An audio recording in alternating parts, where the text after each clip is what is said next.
সবাইকে অভিনন্দন। যারা ৪৯তম বিসিএস মার্কেটিং বিষয়ের জন্য ভাইবা দিবেন, সারা বাংলাদেশে প্রায় ৫,০০০-এর ওপরে অ্যাপ্লিকেশন হয়েছিল। এই ৫,০০০-এর মধ্যে আপনারা ২০ জন, আমি বলবো যে আপনারা সবচেয়ে লাকি ২০ জন। তো আপনাদের প্রথমে অভিনন্দন দিই, আপনাদের অলরেডি একটা বড় সফলতা পেয়েছেন এবং যেটা সর্বোচ্চ এবং চূড়ান্ত সফলতা, তার একেবারে কাছাকাছি আপনারা অবস্থান করছেন। ২০ জনের মধ্যে থেকে ১০ জন নিবে, তার মানে 50-50 চান্স। কম্পিটিশনটা একেবারেও কম না, আবার চান্সও হাই। তো আমি আপনাদের যে অল্প কয়েকটা দিন আর আছে বিসিএস ভাইবার আগে মার্কেটিংয়ের, তো আমি চেষ্টা করব মার্কেটিং বিষয়টাতে আসলে ভাইবার জন্য কি কি বিষয়ে খেয়াল রাখা উচিত এবং কি কি বিষয় ভাইবার সময় আসলে সমস্যা ফেস হয়, কি কি বিষয় খেয়াল করব, কিভাবে আনসারটা করলে ভালো হয়, এই বিষয়গুলো নিয়ে একটু কথা বলবো। আমি আমার পরিচয়টা দিয়ে নিই। আমি মোহাম্মদ বেলাল হোসেন। আমি প্রভাষক হিসেবে কর্মরত আছি সবুজবাগ সরকারি কলেজে বিভাগীয় প্রধান হিসেবে, এবং আমি ৪০তম বিসিএস থেকে রিক্রুটেড। এখন আমাদের আজকের যে ক্লাস ওভারভিউটা, অনেকেই দেখবেন যে আসলে এই সময় বোধহয় কিছু ইম্পর্ট্যান্ট কোশ্চেন খুঁজছেন, যে বোধহয় এই 20টা কোশ্চেন বা এই 50টা কোশ্চেন পড়লে বোধহয় ভাইভাই কমন পড়বে। আপনারা নিজেরাও স্মার্ট এনাফ।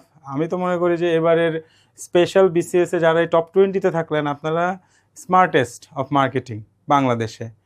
তো এই 20 জনকে আমার মনে হয় যে নলেজ দিয়ে হেল্প করাটা বেশি জরুরি না, জরুরিটা হলো যে আপনাদের একটু থিঙ্কিং, একটু ওয়ে অফ অ্যানালাইসিস, এই ব্যাপারগুলোতে একটু ধরিয়ে দেওয়া। তো আমি আসলে এই কাজটা করব।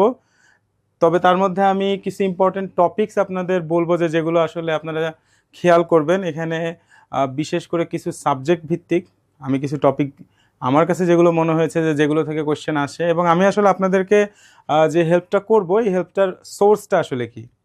আমার হেল্পের সোর্সটা হলো যে আমি এডুকেশনে, স্পেশালি মার্কেটিং বেস, ধরেন প্রাইভেট ইউনিভার্সিটির ভাইবা, এরপরে আপনার কলেজের ভাইবা এবং বিসিএসের ভাইবা, অর্থাৎ এই যে এডুকেশনে মার্কেটিং রিলেটেড যে ভাইভাগুলো হয়, যেগুলো আমি ফেস করেছি এবং আমার সাথে আমার যারা সহযোদ্ধা ছিল তারা যেগুলো ফেস করেছে, এবং তারা কী কী ধরনের কোয়েশ্চেন ফেস করেছে, আমি কী কী ধরনের কোয়েশ্চেন ফেস করেছি, সেখানে আমাদের কী কী ত্রুটি ছিল বা অন্যদের কী কী ত্রুটি ছিল, এই ব্যাপারগুলো একটু আপনাদের সাথে শেয়ার করব, যেন আপনারা এই ত্রুটিগুলো না করেন, যেগুলো হয়তো আমরা অনেকেই করে আসছি এবং সেখান থেকে শিখছি। তো আমাদের এক্সপেরিয়েন্স বা আমার এক্সপেরিয়েন্স কিছুটা আপনাদের সাথে শেয়ার করব। রিয়েল ভাইবা এক্সপিরিয়েন্স, বিসিএসে আমি যে কয়েকবার ভাইবা দিয়েছি, সেইখানে মার্কেটিং অংশ থেকে আমাকে আসলে কী কী ধরনের কোশ্চেন করা হয়েছিল, সেটা আমি শেয়ার করব। ডুজ অ্যান্ড ডোন্টস, অর্থাৎ ভাইবার সময় আমরা কি কি করব এবং কি কি করব না, এটা খুবই ইম্পর্ট্যান্ট একটা ব্যাপার। আসলে এই 4-5 দিনে কিন্তু মানে it's not what to answer, এটা আপনাকে আসলে শেখানো আমার উদ্দেশ্য না। It's all about how to answer, your approach, your choice of word and your analytical capability. এই ব্যাপারগুলোতে আসলে আপনাকে একটু হেল্প করার জন্য আমাদের আজকের ক্লাসটা লাইভ এমসিকিউর মাধ্যমে আয়োজন করা হচ্ছে। তো এরপরে আমরা কিভাবে অ্যানালিটিক্যাল কোশ্চেনগুলো হ্যান্ডেল করব, বা কিভাবে সেই ধরনের অ্যানালিটিক্যাল কোশ্চেন যেগুলো হয়তো আমাদের মুখস্থ নাই, পড়ে আসি নাই, বাট এই কোশ্চেনগুলো কিন্তু খুবই করা হবে। এবং আরেকটা জিনিস আমি স্পেশালি বলে রাখি, সেটা হলো যে অবশ্যই আমরা যারা মার্কেটিংয়ের, আমরা কিন্তু প্রচুর প্রেজেন্টেশন দিয়ে আসি আমাদের ক্যাম্পাস লাইফে। স্টিল কিন্তু আমাদের মধ্যে কিছু কিছু ইংলিশে ডেলিভারির প্রবলেমগুলো থেকে থাকে কোশ্চেন অ্যান্সারিংয়ের ক্ষেত্রে। তো আমি বলবো যে কয়েকটা দিন সময় আছে, আপনি মক ভাইবার আন্ডারে যা মক ভাইবা দিবেন ম্যাক্সিমাম দিবেন ইংলিশে। অর্থাৎ আপনি কারো আন্ডারে ভাইবা দিবেন, বা আপনি জাস্ট কিছু কোশ্চেন দিয়ে বলবেন যে আমাকে জাস্ট ইংলিশে কোশ্চেনগুলো করো। কারণ হলো যে আপনি যদি ইংলিশের ফ্লুয়েন্সিটা প্রপারলি প্র্যাকটিস না করেন, তাহলে যেটা হবে যে এই যে এবারে রিসেন্ট একজনের ভাইবা এক্সপিরিয়েন্স আমি যদি শেয়ার করি, যে তার একটা ভাইবা বোর্ডে তাকে ভাইবা নিচ্ছিল বিসিএসের, অর্থাৎ আপনার বোধহয় 45 বা 46-এর ভাইবা হচ্ছিল। তো এই ভাইবার একজনের এক্সপিরিয়েন্স শুনলাম, তাকে যখন জিজ্ঞেস করা হয়েছে ইংলিশে একটা কিছু, সে একটা পর্যায়ে বলতে যে অ্যানালিটিক্যাল একটা কোয়েশ্চেন ছিল 36শে জুলাই নিয়ে। তো সে একটা পর্যায়ে বলছে যে এক্সটার্নাল যিনি কোয়েশ্চেন করেছিলেন যে ma'am can I speak in Bangla, আমি কি বাংলায় বলতে পারি? তখন যিনি বোর্ডের হেড ছিলেন তিনি কিন্তু বলে বসছেন যে না, তুমি পারো না, পারো না, কারণ এটা তোমার একটা অযোগ্যতা। তোমাকে কোশ্চেন করা হয়েছে ইংরেজিতে, উত্তর চাওয়া হয়েছে ইংরেজিতে, আর তুমি যদি বলো আমি ইংরেজিতে দিতে পারছি না, তার মানে you are proving yourself that you are not fit for the job. তো এটা খুবই ইম্পর্ট্যান্ট। আসলে সব বোর্ডে পুরোটা ইংলিশে হয় না, বাট যদি আপনার বোর্ডটা এমন হয়, বোর্ডের যিনি প্রধান থাকেন, যার বোর্ডে আপনি ভাইবা দিবেন, সেখানে যদি ইংলিশটা বেশি প্র্যাকটিস হয়, সেক্ষেত্রে কিন্তু আপনাকে ইংলিশের ফ্লুয়েন্সিটা এনশিওর করতে হবে। এবং যেহেতু আপনারা খুবই কম্পিটিটিভ একটা জায়গায় আছেন, make sure you speak English and you are very fluent, and especially you can clear and clarify your understanding in any topic, in any analytical subjects. You must have to have a good command over English. If not, then practice as much as possible to cover your weakness. That's my suggestion. You have to emphasize on your English speaking. এবার আমরা আসি, আসলে আমাদের viva বোর্ডে আমরা যারা মার্কেটিংয়ের থাকি, আমাদের আসলে দুই ধরনের কোয়েশ্চেন ফেস করতে হয়। একটা কোয়েশ্চেন থাকে হলো যারা মার্কেটিং ব্যাকগ্রাউন্ডের না, আমি তাদেরকে বলি যে যারা সাবজেক্ট এক্সপার্ট না, এই যারা সাবজেক্ট এক্সপার্ট না তারা আসলে এক ধরনের কোয়েশ্চেন করে মার্কেটিংয়ে, এবং আমাদের তো সাবজেক্ট এক্সপার্ট অবশ্যই থাকবে, তাদের কোয়েশ্চেনটা কিন্তু আরেক রকমের হবে। তো আমরা এটা একটু ফোকাস করব যে আসলে যারা নন এক্সপার্ট, আমি যতগুলো ভাইবা দিয়েছি মার্কেটিং বেজ, বিসিএসও যেগুলো দিয়েছি, যারা নন সাবজেক্ট এক্সপার্ট ছিল তারা আসলে কেমন কোয়েশ্চেন করতো, এটা আপনাদের সাথে শেয়ার করবে এবং কোন দিকগুলোতে খেয়াল রাখা উচিত। তো আমরা শুরুতে আসব আমাদের for general interviewer, not a subject expert, অর্থাৎ যারা সাবজেক্ট এক্সপার্ট না, আমাদের মার্কেটিংয়ের টিচার যারা না, বাট ভাইবা বোর্ডে তারা আছেন, বা যার বোর্ডে আপনি ভাইবা দিচ্ছেন তিনি হয়তো মার্কেটিংয়ের না, কিন্তু তিনি কিন্তু আপনাকে মার্কেটিং রিলেটেড কোয়েশ্চেন করবেন। তো যারা মার্কেটিংয়ের না, আসলে তারা মার্কেটিং বলতে কী ধরনের কোয়েশ্চেন আসলে করেন? আপনারা সবসময় খেয়াল রাখবেন যে মার্কেটিং বললেই মার্কেট ব্যাপারটা আসে, আর মার্কেট জিনিসটা সবাই পড়ে আসে, কারণ ইকোনমিক্স এমন একটা সাবজেক্ট যেটা আমাদের ইউনিভার্সিটিতে সব সাবজেক্টের স্টুডেন্টের পড়তে হয়। তো সেই জন্য দেখবেন যে ইকোনমিক্স একটা সেক্টর যেখান থেকে আসলে কোয়েশ্চেনগুলো তারা করে। কী ধরনের কোয়েশ্চেন করে আপনি দেখবেন ইকোনমিক্সের মধ্যে, আমি ডিটেলস একটু যাবো টপিকগুলো কী কী ধরনের কোয়েশ্চেন করে, বাট আমি প্রথমেই বলে রাখি আপনি বাজেট সম্পর্কে একটা খুব ভালো ধারণা রাখবেন।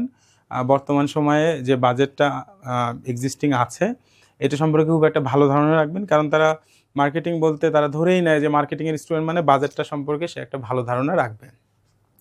এবং আরেকটা জায়গা সম্পর্কে আমি খুব কমনলি কোশ্চেন ফেস করেছি, ইভেন ব্যাংকেও যখন ভাইবা দিতে গিয়েছি, যখন মার্কেটিং সাবজেক্টটা তারা শোনে, তখন এই যে টাইপস অফ মার্কেট, তো আমরা মার্কেটিংয়ে শিখে আছি কিন্তু types of market, consumer market, industrial market, but তারা কিন্তু মার্কেট বলতে ধরে নেয় ডুওপলি, অলিগোপলি, পারফেক্ট কম্পিটিশান, মনোপলি, এই যে মনোপলিস্টিক, এইগুলোকে কিন্তু তারা মার্কেট হিসেবে ধরে। তো আপনি এই স্পেসিফিক্যালি আমি বলে দিলাম, কারণ এই টপিকগুলো থেকে আমি যত জায়গায় ভাইবা দিয়েছি প্রচুর পরিমাণে আমার এক্সপিরিয়েন্স হয়েছে যে তারা আসলে এইখান থেকে কোশ্চেনগুলো আমাকে করেছে। সো আমি বলবো যে এই স্পেসিফিক্যালি বাজেট এবং types of marketing according to economics একটু ভালোভাবে আপনারা আয়ত্ত করে নেবেন। এরপরে তারা কোশ্চেন করবে, দেখবেন যে ইন্টারন্যাশনাল ইকোনমিক্স থেকে। ইন্টারন্যাশনাল ইকোনমিক্স বলতে আসলে আমি যদি তাদের যারা জেনারেল ইন্টারভিউয়ার থাকে তাদের দৃষ্টিকোণ থেকে বলি, তাহলে তারা আসলে ইন্টারন্যাশনাল ইকোনমিক্স বলতে বোঝায় যে তারা আন্তর্জাতিক বাজার সম্পর্কে আপনি আসলে প্রপার ধারণা রাখেন কিনা। যেমন বাংলাদেশের পণ্যের আন্তর্জাতিক বাজারটা কেমন, আন্তর্জাতিক বাজারে বাংলাদেশের পণ্যগুলো প্রবেশের সমস্যা, সুবিধা, কোন ধরনের পণ্য, অর্থাৎ আমরা এইখানে দেখেন একটা টপিক রেখেছি যে এক্সপোর্ট ইম্পোর্ট ম্যানেজমেন্ট। এই এক্সপোর্ট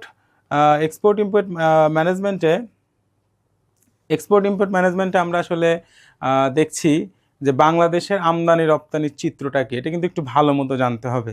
অর্থাৎ আমদানি রপ্তানিতে যে টার্মগুলো ব্যবহার হয়, বিশেষ করে এলসি সম্পর্কে আপনার কাছ থেকে দেখা গেল জানতে চাইলো। এরপরে আপনাকে ধরেন যে ব্যালেন্স অফ পেমেন্ট কি, ব্যালেন্স অফ ট্রেড কি, এগুলো আপনার কাছে জানতে চাইলো। ইকোনমিক্স রিলেটেড ব্যাপারগুলোই আসলে তারা বেশি নাড়াচাড়া করে। এবং আপনাকে কিন্তু বাংলাদেশের কোন কোন জিনিস রপ্তানি হয়, আমদানি হয়, বেশি রপ্তানি হয় কোথায়, এবং রপ্তানির ক্ষেত্রে বাংলাদেশের সমস্যা, সুবিধা, অপরচুনিটি, চ্যালেঞ্জ, অর্থাৎ শর্ট অ্যানালাইসিস। এই এক্সপোর্ট ইম্পোর্টের উপর একটা ভালো শর্ট অ্যানালাইসিস আপনাকে করে নিয়ে যেতে হবে। খুবই অল্প সময় আছে, বাট আপনাকে কিন্তু এই ব্যাপারগুলো একটু বেছে বেছে ধরে ধরে নোট করে আপনাকে প্রিপারেশন নিতে হবে। আপনাকে নিশ্চিত করতে হবে যে আপনাকে একটা জিনিস বুঝতে হবে যে প্রিলির কিন্তু সিলেবাস শর্ট করা যায় আপনি চাইলে, বাট ভাইবার কিন্তু কোনো শর্ট সিলেবাস নেই। ভাইভাতে যদি আপনি সিলেবাস শর্ট করেন, you are actually taking high risk.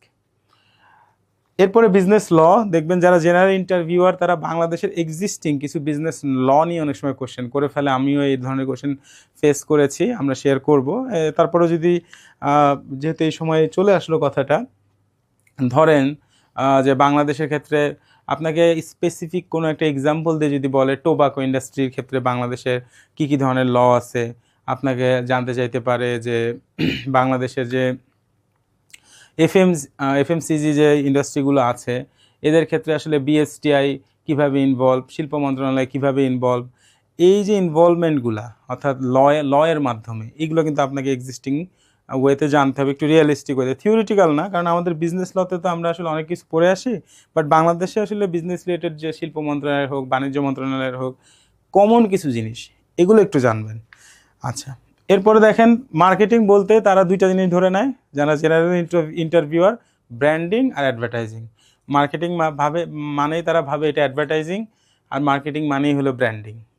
তো এই দুইটা ব্যাপার ভালোভাবে জানবেন যে আসলে ব্র্যান্ডিং ব্যাপারটা কি, অ্যাডভার্টাইজিংটা কি, কোন পারপাজে ব্যবহার হয়, এবং স্পেসিফিক্যালি এগুলোর মাধ্যমে আরেকটা জিনিস আমি বলে রাখি, সেটা হলো যে আমরা যখন বিসিএসের ভাইবা দিচ্ছি এটা কিন্তু একটু আলাদা। অর্থাৎ আপনি প্রাইভেট ইউনিভার্সিটিতে যখন লেকচারার পোস্টের জন্য ভাইবা দিচ্ছেন, আর বিসিএসেও যখন আপনি লেকচারার পদের জন্য ভাইবা দিচ্ছেন, দুইটা ভাইবা তো এক না। এখানে কিন্তু একটু নীতিগত একটু পার্থক্য রয়েছে। নীতিগত পার্থক্যটা কি? নীতিগত পার্থক্যটা অনেকটা এরকম যে আপনাকে কিন্তু এখানে বেশি ফোকাস যেটা রাখতে হবে, এটাকে কিন্তু আমরা বলি যে সোশ্যাল ওয়েলফেয়ার, পাবলিক ওয়েলফেয়ার। অর্থাৎ আমরা জনগণের জন্য কাজ করছি, আমরা সমাজের জন্য কাজ করছি। আমাদের নিজস্ব প্রতিষ্ঠান বলতে আসলে আমাদের স্পেসিফিক কিছু নাই, আমাদের নিজস্ব প্রতিষ্ঠান হোল কান্ট্রি, সারা বাংলাদেশের যত কলেজ আছে, শিক্ষা বিষয়ক আমাদের যে অধিদপ্তরগুলো আছে, সবই কিন্তু আমার কাজের ক্ষেত্র। আমার কিন্তু এমন না যে মানে অন্য একটা ইউনিভার্সিটির চেয়ে আমাকে স্টুডেন্ট বাড়াইতে হবে, সেটা নৈতিকভাবে হোক, অনৈতিকভাবে হোক, অর্থাৎ এথিক্যাল ব্যাপারটা আপনার আনসারের মধ্যে কখনোই যেন এটা ফুটে না ওঠে। আমরা এই যে জেনারেল ইন্টারভিউয়ারের ক্ষেত্রে আমি বলতেছি, হয়তো আপনার যার বোর্ডে ভাইভাটা পড়ছে, যার বোর্ডে ভাইভাটা পড়ছে, তো আপনি দেখবেন যে একজন ইনফ্লুয়েন্সিয়াল যে আপনার ইন্টারভিউ বোর্ডে যিনি আছেন, তিনি খেয়াল করছেন যে আপনার ইন্টেনশনটা কেমন, অর্থাৎ আপনি কি সার্ভিস, পাবলিক সার্ভিস অর্থাৎ জনগণকে সেবা দেওয়া, এই মনোভাব থেকে দেখেন নিজেকে, নাকি আপনার মধ্যে চাকরি করার প্রবণতা, আপনার মধ্যে অর্থনৈতিকভাবে বেনিফিট হওয়ার প্রয়োজনীয়তা, সার্ভিস সিকিউরিটি, এই জিনিসটাই কি ডমিনেন্ট, নাকি আপনার শেখাতে ভালো লাগে, আপনি চান যে শিক্ষা ব্যবস্থার উন্নয়ন হোক, শিক্ষার্থীদের উন্নয়ন হোক, আমাদের যে ভবিষ্যৎ প্রজন্ম তাদেরকে আপনি সঠিক দিক নির্দেশনা দিতে চান, এটাই আপনার ভালো লাগে। অর্থাৎ আপনার পয়েন্ট অফ ইন্টারেস্টটা কিন্তু ভালোভাবে আপনাকে ক্লিয়ার করতে হবে, এটা কিন্তু খুব ইম্পর্ট্যান্ট একটা ব্যাপার। অর্থাৎ এখানে অলওয়েজ আপনার যত ধরনের অ্যান্সার আপনি করবেন, আপনাকে মনে রাখতে হবে এটা যেন একটু জনসেবার দিকে ইন্ডিকেট করে। অর্থাৎ জনসেবা বলতে আপনার ক্ষেত্রে, আমার ক্ষেত্রে কিন্তু স্টুডেন্ট, তো শিক্ষার্থীদের জন্য ভালো হয় এই ব্যাপারটাকে, বা শিক্ষার জন্য ভালো হয় এই ব্যাপারটাকে ফোকাস যেন থাকে আপনার আনসার, এটা কিন্তু খুব ক্রিটিক্যাল একটা ব্যাপার। এটা কিন্তু সাইলেন্টলি নোটিশ করা হয় যে আপনার প্যারাডাইমটা কি, আপনার দৃষ্টিভঙ্গিটা আসলে কি, এটা কিন্তু সাইলেন্টলি নোটিশ করা হয়। তো আমরা এই ব্যাপারগুলোতে কি টপিক পড়বো এটা আপনাদের দেখাবো। আমরা এখানে যখন স্লাইডটা শো হয় আপনি নোটও রাখতে পারেন। আমি ডিটেলসে আসলে ওইগুলো নিয়ে আমি কথা বলবো না, টপিকটা আপনাদের ধরিয়ে দিব। আপনি দেখবেন যে বেশিরভাগ টপিকগুলো আপনি জানেন, যেগুলো জানেন না সেগুলো অবশ্যই পড়ে নেবেন, এবং রিলেটেড যা যা আপনার আছে এগুলো আপনি অবশ্যই কি নোটগুলো, আপনি দেখবেন আমাদের যত বইগুলো আছে সবগুলোতে কিন্তু কি নোট আকারে ছোট ছোট আকারে দেওয়া থাকে এইভাবে বইয়ের পাশে অধ্যায়ের শেষে, এইগুলো এখন আপনি পড়বেন। ডিটেলস কিছু পড়ার সময়ও নাই, প্রয়োজনও নাই। কিন্তু যত বেশি কিনোট আপনি পড়বেন তত আপনার চান্স যে আপনাকে কিন্তু ডিরেক্ট জিজ্ঞেস করে ফেলবে যে মনোপলিস্টিক মার্কেট কি। আপনাকে হয়তো ডিরেক্ট এখান থেকে জিজ্ঞেস করে ফেলবে যে লেটার অফ ক্রেডিট কি, আপনাকে ডিরেক্ট জিজ্ঞেস করে ফেলবে যে প্রাইস ইলাস্টিসিটি কি। তো আপনাকে এই ধরনের কি টার্মগুলোতে কিন্তু সবসময় প্রস্তুত থাকতে হবে।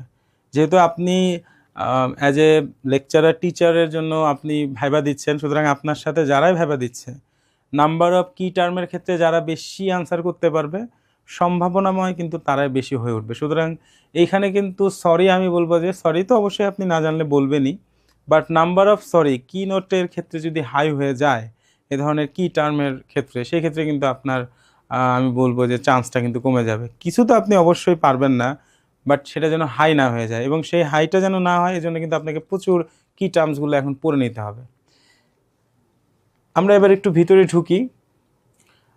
যারা আর আমাদের যারা সাবজেক্ট এক্সপার্ট আছেন তারা কিন্তু আমরা জানি যে কোর যে মার্কেটিংয়ের সাবজেক্টগুলো আছে, principles of marketing, marketing management, market research, খুবই ইম্পর্ট্যান্ট একটা ব্যাপার। আপনি দেখবেন যে চাকরির বাজারে আসার সময় আমরা যখন বিসিএস রিলেটেড পড়াশোনাটা শুরু করি এই জায়গাটাতে আমরা কমপ্লিটলি অ্যাভয়েড করা শুরু করি। মার্কেট রিসার্চ অর্থাৎ আমাদের যে marketing research, advance marketing research যে কোর্সগুলো আমরা পড়ে আসি সেগুলোর তো ব্যবহার আমরা করি না, কারণ আমাদের আসলে করতে হয় না, অথবা আমরা নিজ উদ্যোগে আসলে করি না, যার কারণে কিন্তু এই জায়গাটাতে আমাদের একটা বড় ব্ল্যাঙ্ক হয়ে যায়। বাট আপনি মনে রাখবেন যে যারা এখানে আসতেছে আপনার ভাইবা বোর্ডে সাবজেক্ট এক্সপার্ট হিসেবে যারাই আসবেন তাদের কিন্তু রিসার্চ ওয়ার্ক থাকবে। এই যাদের রিসার্চ ওয়ার্ক থাকে, অথবা আপনি আপনার বোর্ডে যেই থাকতেছে সেখানে রিসার্চের কাজ জানা যদি কেউ থাকে ডেফিনেটলি সে আপনাকে মার্কেট রিসার্চ থেকে কোয়েশ্চেন করবেই। সুতরাং এই মার্কেট রিসার্চ এটা একটা ব্ল্যাঙ্ক পয়েন্ট, অনেকে এই ব্যাপারটাকে গুরুত্ব দিচ্ছে না বা দেয় না, বাট এখান থেকে কিন্তু কোয়েশ্চেন হওয়ার একটা হাই পসিবিলিটি আছে। আপনাকে অবশ্যই মার্কেট রিসার্চ বলতে আমি যদি একটু সহজে বলে দিই যে আপনি কি পড়বেন, এখন তো খুব বেশি পড়তে পারবেন না, আপনি আসলে কী টাইপের মার্কেট রিসার্চ হয় এবং কখন কোনটা ব্যবহার হয় এতটুকু আপাতত জানলেই হবে। তারপরে consumer behaviour, IMC, integrated marketing communication, service marketing, sales management এবং ডিজিটাল মার্কেটিং। এটা খুব ইম্পর্ট্যান্ট একটা ব্যাপার যে ডিজিটাল মার্কেটিংয়ের ক্ষেত্রে যে আপডেটগুলো আসতেছে এগুলো কিন্তু আপনাকে প্রপারলি জেনে যেতে হবে। বর্তমানে আসলে এআইয়ের যুগ, কত দূর পর্যন্ত এআইয়ের অ্যাপ্লিকেশন পৌঁছালো, আপনি যেদিন ভাইবা দিতে যাচ্ছেন ঠিক তার আগের দিন পর্যন্ত কোথায় আছে টেকনোলজি এবং মার্কেটিংয়ে কি হচ্ছে, নতুন কিছু আগের দিন রাতেও যদি চলে আসে আপনি ফর শিওর থাকেন যে ভাইবা বোর্ডের জন্য ইনভাইটেড সে ওই আগের দিন রাতের তথ্য বা 2-3 দিন ধরে কি ঘটতেছে এইটা সে আরও ইম্পর্টেন্টলি দেখে। সুতরাং আপনি কিন্তু এই আপডেট রাখবেন, টেকনোলজিক্যাল আপডেটগুলো। আমি অনেক দেখেছি, অনেকের ভাইবার এক্সপিরিয়েন্স শুনেছি, সেখানে দেখা যায় যে এই গত সপ্তাহের ঘটনা থেকে একটা কোশ্চেন করে ফেলছে যেটা সম্পর্কে আসলে হয়তো আমি নিজে আপডেটেড না বা যে প্রার্থী সে আপডেটেড না। তো সেক্ষেত্রে আমি বলবো যে আপনাকে কিন্তু টেকনোলজিক্যালি আপডেটেড হয়ে যেতে হবে। এরপর আমরা চলে যাচ্ছি ডুজ। আসলে আমি যে আপনাকে শুরুতেই বললাম যে আমাদের আসলে মূল ফোকাসটা কিন্তু থাকবে হাউ টু আনসার, এইটা আজকে একটু গ্রুম হয়ে যাওয়া। আমার যে এক্সপিরিয়েন্স আছে বা আমার যে যতটুকু সফলতা আমি পেয়েছি এটা আসলে অন্যদের কম্প্যারিজনে কোথায় একটু ভালো ছিল, আবার আমার চেয়েও যারা বেশি সফল হয়েছেন তাদের আসলে কোথায় একটু ভালো ছিল, এই আমার এক্সপিরিয়েন্সের যে অ্যানালাইসিসগুলো আছে এগুলোর ভিত্তিতে আপনাদেরকে আসলে হাউ টু ডেলিভার এটাতে একটু গাইড করার জন্য কিন্তু আজকের ক্লাসটা মূলত। কারণ টপিক আপনি কিন্তু জানেন যে আপনি যেহেতু টপ 20-তে চলে আসছেন, আমি ধরে নিচ্ছি যে আপনার যে সাবজেক্ট নলেজ এটা অলরেডি হাই প্রুভড। তো এই জায়গাগুলোতে খুবই ইম্পর্ট্যান্ট, আমি বলবো যে সবচেয়ে ক্রিটিক্যাল। অ্যান্সার জানার পরেও দেখবেন যে এইগুলোর কারণে অনেক সময় আমাদের ভুলগুলো হয়ে থাকে। একটু রিয়েলিস্টিক এক্সাম্পল দিয়ে আমি আগাবো। নো ইয়োর বেসিক্স, অর্থাৎ আপনি সহজভাবে যদি বলি যে দেখবেন যে ব্র্যান্ডিং কি। এখন ব্র্যান্ডিং কি যখন আপনাকে জিজ্ঞেস করবে হোয়াট ইজ ব্র্যান্ডিং, ইভেন আপনাকে ধরেন জিজ্ঞেস করলো যে what is integrated marketing communication, এবং বেসিক একটা কোশ্চেনের নিজে একটা অ্যান্সার তো আপনি তৈরি করে নিয়ে যাবেনই, এটা আমি এখনও বলে দিলাম না, তাহলে জেনারেলাইজ হয়ে যাবে। বাট এটাকে তারা অলওয়েজ নিজের ভাষায় শুনতে চায়, হোয়াট ইজ মার্কেটিং। এই কোশ্চেনটা মোটামুটি আমি যদি লিখি যে এটা আপনি ফেস করতে যাচ্ছেন। What is marketing?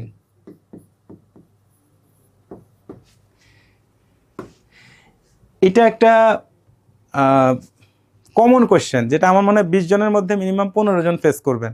আর আমার ধারণা আর কি, যেহেতু আমি যতবার ভাইবা দিয়েছি, এই মার্কেটিংয়ের ভাইবা টিচিং প্রফেশনের জন্য ভাইবা দিতে গেলেই বলে যে তোমার নিজের ভাষায় বলো হোয়াট ইজ মার্কেটিং।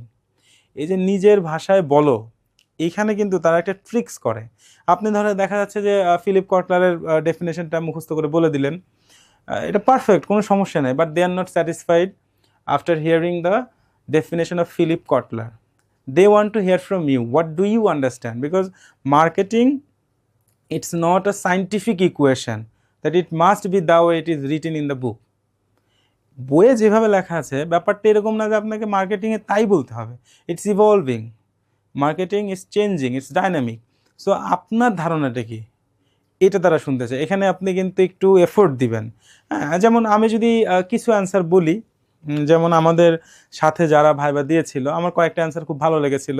এর মধ্যে একজন বলেছিল যে মার্কেটিং মিনস কন্টিনিউয়াস ডেভেলপমেন্ট। খুব ছোট একটা ডেফিনেশন, বাট আমার কাছে খুব ভালো লেগেছিল যে একটা অর্গানাইজেশনের জন্য marketing it's a continuous development, development in 4 piece. অর্থাৎ আপনার প্রোডাক্ট, প্রাইস, প্লেস, প্রমোশন, এই 4টা জায়গায় marketing is a continuous development process. আপনি কখনো থামতে পারবেন না।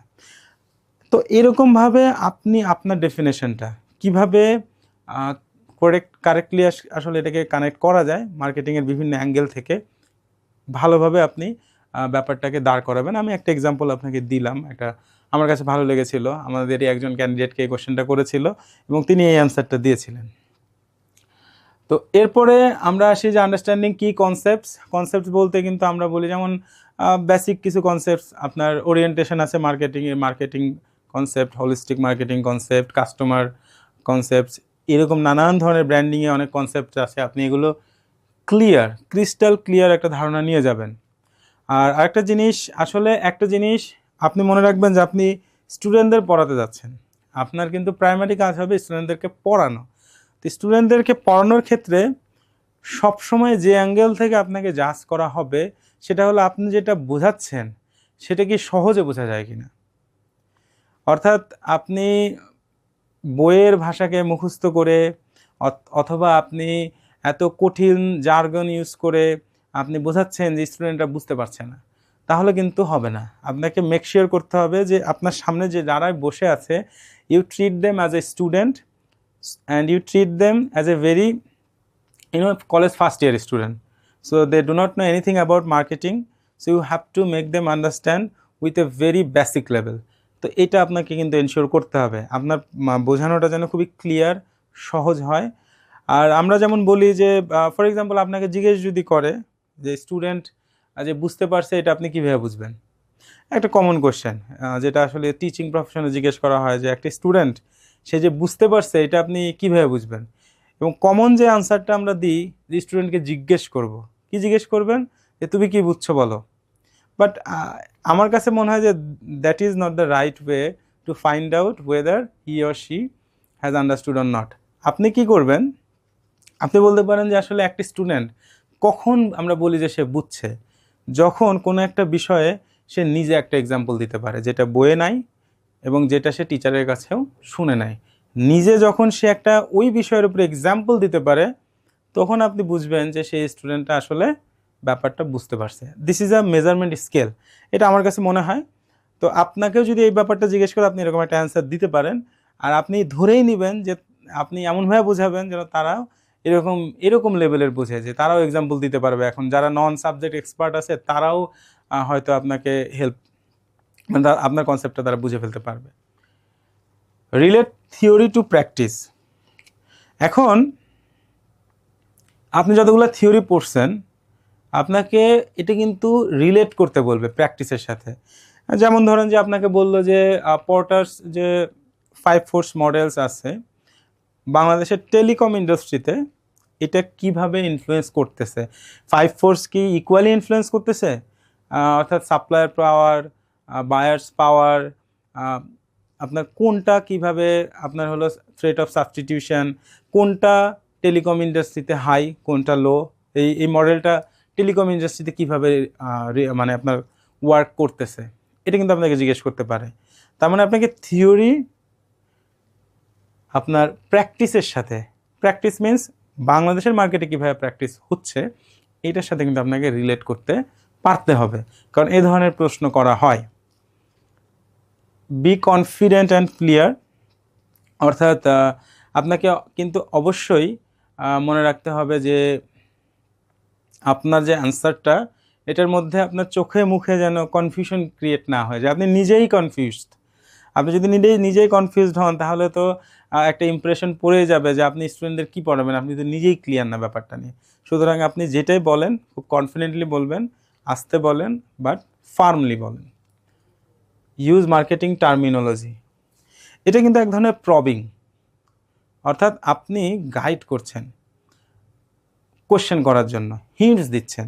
আপনাকে ধরেন জিজ্ঞেস করলো যে ইন্ট্রোডিউস ইয়োরসেলফ, তো ইন্ট্রোডিউস ইয়োরসেলফের মধ্যে ধরেন আপনি বলে দিয়েছেন যে I want to establish my college as a national brand. তো এই যে আপনি ধরেন ফর এক্সাম্পল ব্র্যান্ড ওয়ার্ডটা জুড়ে দিয়েছেন, তো যদি এখানে কেউ নন এক্সপার্ট কেউ থাকে যারা সাবজেক্ট রিলেটেড না, সে কিন্তু আপনাকে বলবে যে ব্র্যান্ড কি, আপনি একটা হিন্টস দিয়েছেন। অথবা আপনি কোনো আনসারের মধ্যে আপনি বলে দিচ্ছেন যে জেনেরিক ব্র্যান্ড, আপনি একটা টার্মস ইউজ করে দিয়েছেন যেটা সম্পর্কে আপনি ক্লিয়ারলি জানেন। তো প্রবিং করে আপনার আনসারের মধ্যে যদি পারেন রিলেট করে একটা প্রবিং ওয়ার্ড দিয়ে দিবেন যে টার্মিনোলজিটা আপনি জানেন, এতে বোঝা যাবে আপনি মার্কেটিংয়ের এক্সপার্ট এবং আপনি ক্লিয়ার একটা আন্ডারস্ট্যান্ডিং রাখেন।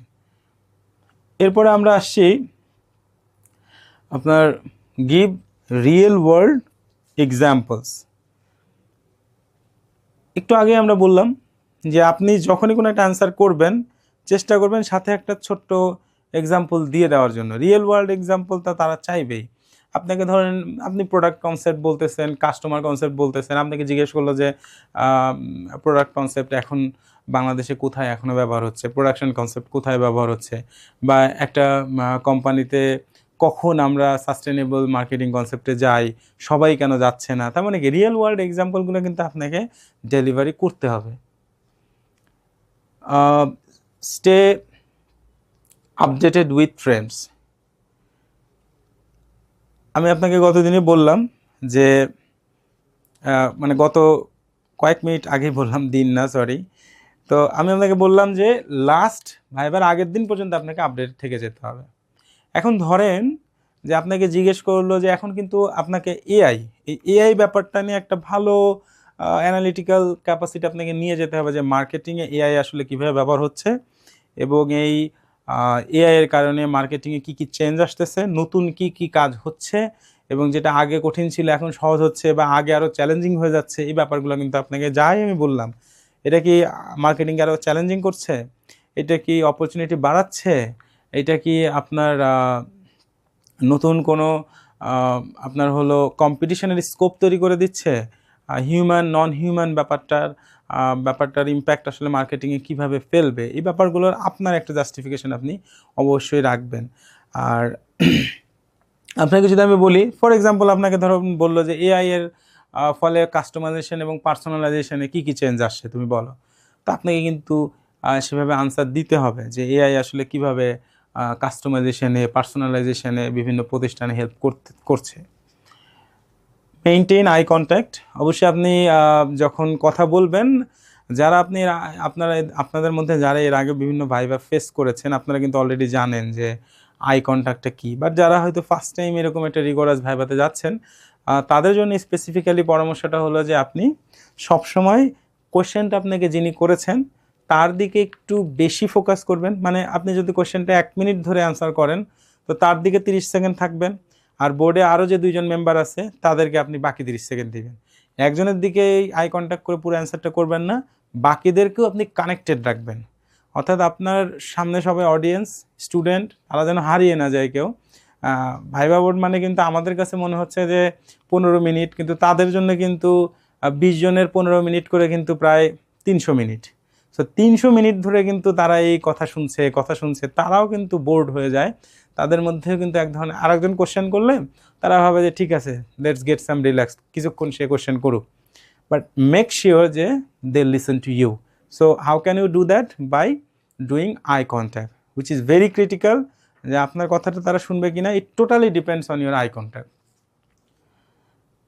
Listen before answering.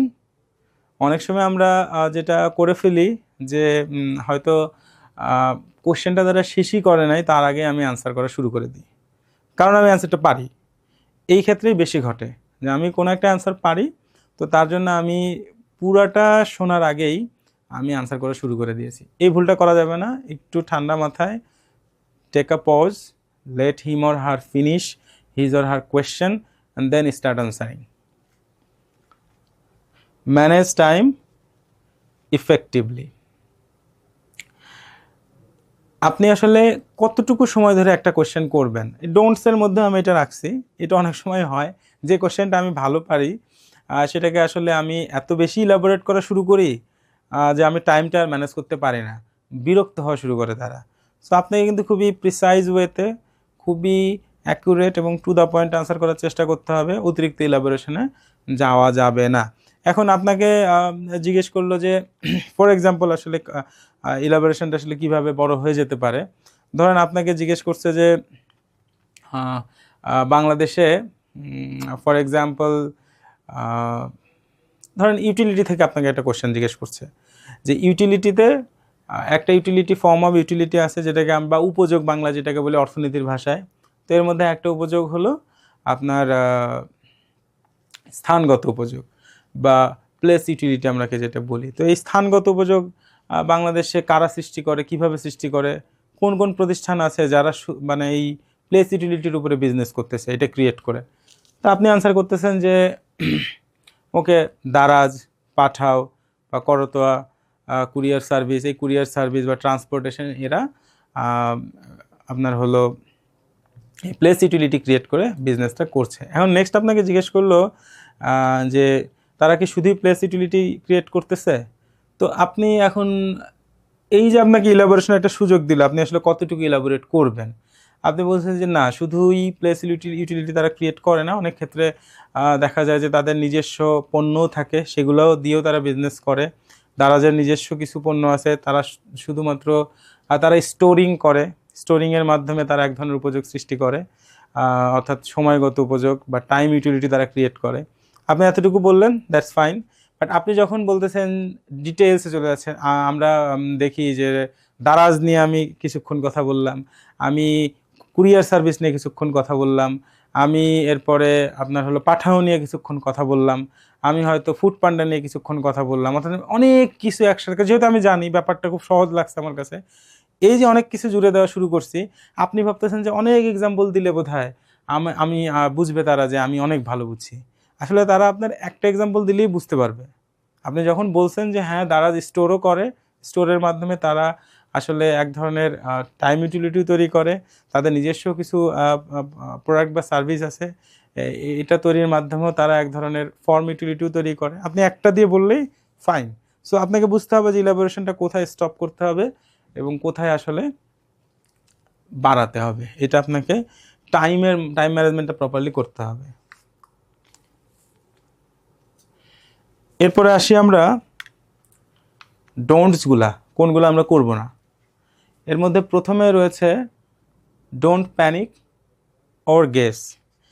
ধরেন আসলে কখন এটা ঘটে, যখন একটা কোশ্চেন যেটা আপনি জানেন না, তখন আমরা আসলে একটা গেস করা শুরু করি বা আমরা প্যানিক হয়ে যায়। ধরেন আপনাকে জিজ্ঞেস করলো একটা টপিক, যে আমি লিখলাম ফুল ব্লোন মার্কেট। এখন আপনাকে বললো যে এটা কি, ফুল ব্লোন মার্কেট প্লেস। এখন আপনাকে এটা জিজ্ঞেস করলো ফুল ব্লোন মার্কেট প্লেসটা কি। এখন আপনি ফর এক্সাম্পল ধরেন যে এই মুহূর্তে আপনি এটা, আচ্ছা এটা তো ফুল ব্লোন শুনে কিছু একটা কিন্তু আপনি গেস করতে পারতেছেন। ফুল আছে এটা আপনি জানেন, ব্লোন এটার ওয়ার্ডও আপনি জানেন, মার্কেট প্লেস এই ওয়ার্ডটার মিনিংও আপনি জানেন। তো তিনটা মিলে আপনি একটা কিছু গেস করে ফেললেন। বা অথবা আপনি ভয় পেয়ে গেলেন, আচ্ছা এটা তো জানি না, তাহলে আসলে আমার সম্পর্কে কি নেগেটিভ একটা ধারণা ভাবা শুরু করলো কিনা। তো এই দিক থেকে আমি বলবো যে এরকম যদি হয় সেই ক্ষেত্রে আপনি একটু পজ নেবেন। কোনো একটা জিনিস আপনার নাই জানা থাকতে পারে, আপনি কি করবেন, আপনি একটু পজ নেন, সিম্পলি একটা সরি বলে দেন, sorry sir, I don't know it, next কোশ্চেনে প্রসিড করেন। বাই দ্য ফুল ব্লোন মার্কেটটা কি, যে যেইখানে আসলে একটা ফুল ফ্যাসিলিটেটেড মার্কেটিং, আপনি সেখানে প্রোডাক্ট কম্পেয়ার করতে পারতেছেন, প্রোডাক্টের ফিচারগুলো দেখতে পারতেছেন, পেমেন্ট করতে পারতেছেন, এছাড়া আপনি ফিডব্যাক দিতে পারতেছেন, অর্থাৎ একটা মার্কেট প্লেস যেখানে ফুললি ফ্যাসিলিটেটেড। হ্যাঁ, এইগুলোকে আমরা বলি ফুল ব্লোন মার্কেট। তো এরপরে বলতেছি কি, don't argue with the examiner. এখন এটা কিন্তু অনেক সময় আমরা করি, বিশেষ করে সাবজেক্টিভ ভাইভায় তো বেশি করি, এবং আমাদের ধারণা ইউনিভার্সিটিতে তো এই ধরনের আর্গুমেন্টে অনেক সময় আমরা যাই, ভাবি যে to show our expertise. But আসলে কখন আর্গুমেন্টে যাবেন এবং কখন যাবেন না, এবং কতটুকু পর্যন্ত যাবেন, এটা কিন্তু অনেক সময় অনেকের ভাইবা খারাপ হয়ে যায় বেশি আর্গুমেন্টে যাওয়ার কারণে। আপনি বুঝবেন যে আপনাকে এটা বুঝতে হবে, কারণ আপনার ইমোশনাল ইন্টেলিজেন্সটাও ভাইভা বোর্ডের একটা বড় ফ্যাক্টর। আপনাকে বুঝতে হবে যে আসলে আমার যে প্রশ্নকর্তা, তিনি যখন আমাকে পাল্টা একটা যুক্তি দিয়ে ফেলছেন যেটা আমার যুক্তির বিপক্ষে, সেটা আসলে উনি কি এখানে স্টপ করে দিতে যাচ্ছেন আমার কথা, নাকি উনি আমার মতামত জানতে যাচ্ছেন, এইটা আপনি এনশিওর করবেন। আপনি যদি বোঝেন যে সে আসলে আমার মতামত জানতে যাচ্ছে আসলে তার ওই পাল্টা যুক্তি দিয়ে, যে এরকম হলে তুমি তো বললে এরকম, তখন আপনি জাস্টিফাই করেন। আর উনি ধরেন বলে দিচ্ছেন, না আমি তো জানি এটা তো এরকম, আপনি বুঝতেছেন যে সে হয়তো আর আলোচনাটা বাড়াতে যাচ্ছে না, কারণ he or she sure about it. তো আপনাকে বুঝতে হবে যে কখন আর্গু করবেন কি করবেন না। ধরেন আপনাকে একটা কোশ্চেন লাইন আমি দিচ্ছি, বলা হলো যে সোশ্যাল মিডিয়া কিন্তু আমরা জানি যে ব্র্যান্ড লয়্যালটি বা ব্র্যান্ডিংয়ের একটা বড় টুল। এখন উনি আমাদের যিনি সাবজেক্ট এক্সপার্ট, উনি বলতেছেন যে সোশ্যাল লয়্যালটি তো ব্র্যান্ড, আপনি কোনো একটা পর্যায়ে বলছেন যে সোশ্যাল মিডিয়া তো ব্র্যান্ড লয়্যালটি ক্রিয়েট করে। তা আপনার যিনি প্রশ্নকর্তা, তিনি পাল্টা আপনাকে বলছেন, না সোশ্যাল মিডিয়া তো ব্র্যান্ড লয়্যালটি কিল করে, এটা তো আরও মানে ধ্বংস করে দেয়। তো আপনি কিন্তু তার সাথে আর্গুমেন্টে চলে গেলেন, আপনি বলতেছেন না সোশ্যাল মিডিয়ার মাধ্যমে তো আমার আরও এক্সপোজার বাড়তেছে, বেশি মানুষ আমার সাথে কানেক্টেড হচ্ছে, ইন্টারাক্ট করতে পারতেছে, তার মানে এটা তো ব্র্যান্ডিং বাড়তেছে।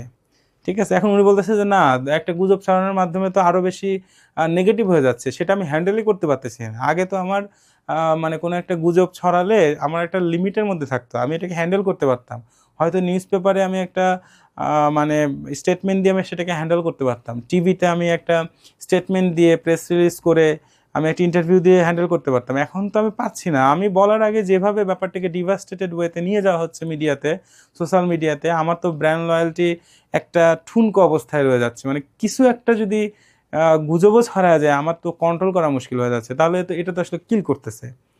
তো আপনি আর্গুমেন্টে যাবেন, বাট আসলে কতক্ষণ যাবেন, মেক শিওর যে আসলে আপনি তখন আসলে কিভাবে আনসার করবেন।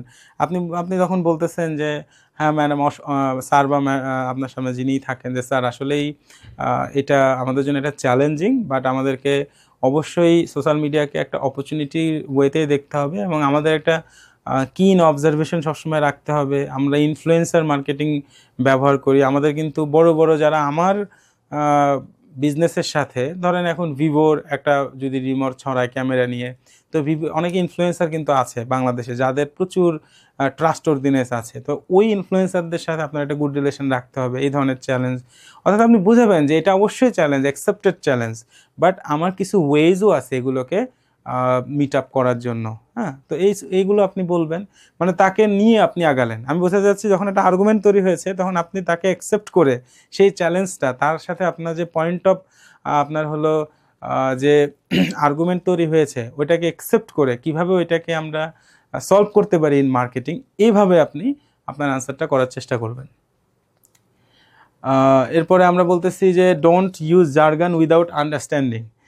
অর্থাৎ আপনি ধরেন ফর এক্সাম্পল আপনি বলতেছেন যে প্রোডাক্ট কনসেপ্টে মার্কেটিং মায়োপিয়া দেখা যায়। হ্যাঁ, আপনাকে বললো যে প্রোডাক্ট কনসেপ্টের কিছু লিমিটেশন বলো, তো আপনি বলতেছেন প্রোডাক্ট কনসেপ্টে মার্কেটিং মায়োপিয়া দেখাচ্ছে, আপনি বা আমি বইয়ে পড়েছি, বাট আপনি এখন নেক্সট কোশ্চেনে জিজ্ঞেস করবে যে মায়োপিয়া কি, কিন্তু আপনি যদি এখন এই মায়োপিয়া সম্পর্কে প্রপারলি ক্লিয়ার না থাকেন, ইটস বেটার যে এই জার্গনটা আপনি ইউজ করেন না, আপনি সেটাই ইউজ করবেন যেটা আপনি ক্লিয়ারলি জানেন। এরপরে আমরা বলতেছি don't go of topic. Of topic কীভাবে যাই আমরা? ফর এক্সাম্পল, ধরেন আপনাকে বলতেছে যে এই যে ইনফ্লুয়েন্সার মার্কেটিং এখনকার সময়ের খুবই ইম্পর্ট্যান্ট একটা টপিক মার্কেটিংয়ের। এই ইনফ্লুয়েন্সার মার্কেটিং তারা জিজ্ঞেস করতেছে যে কিভাবে এটা সাপোর্ট করে,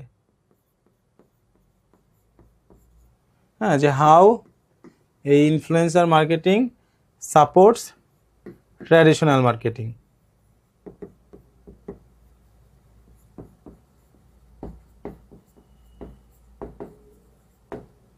এটা ধরেন আপনার কোয়েশ্চেন যে how influencer marketing supports traditional marketing, এটা আপনার একটা কোয়েশ্চেন। তো এখন আপনি কি করলেন, আপনি বলা শুরু করছেন যে ইনফ্লুয়েন্সার মার্কেটিং এবং ট্র্যাডিশনাল মার্কেটিংয়ের মধ্যে ডিফারেন্সগুলো কি, কোনটার সুবিধা বেশি, কোনটার অসুবিধা বেশি, সুবিধা অসুবিধাগুলো কি।